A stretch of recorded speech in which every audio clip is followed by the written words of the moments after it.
হুসাইন একবার বিশ্বনবীরে প্রশ্ন করলেন, নানা মানিল আমজাদ ইলাল্লাহ, বলেন তো নানা আল্লাহর কাছে কে বেশি দামি, আপনি নাকি আমি?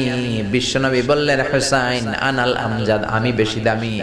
হুসাইন বলল, নানা জি আমি মানি না, আনা লা ওয়াফিক, আমি মানি না নানা। কেমন করে আপনি আমার চাইতে বেশি দামি হন? আপনার চাইতে আমি বেশি দামি। বিশ্বনবী বললেন, হুসাইন আমি হলাম নবীদের নবী, আখির নবী, বিশ্ব নবী, আর তুমি হলা আমার উম্মত, তোমার চাইতে আমি বেশি দামি। হুসাইন বলে, নানা জি আপনি ভুল বললেন, আপনার চাইতে আমি হুসাইন বেশি দামি। সুবহানাল্লাহ কইবেন না? বিশ্বনবী বললেন, কাইফা যালিক, কেমন করে এটা?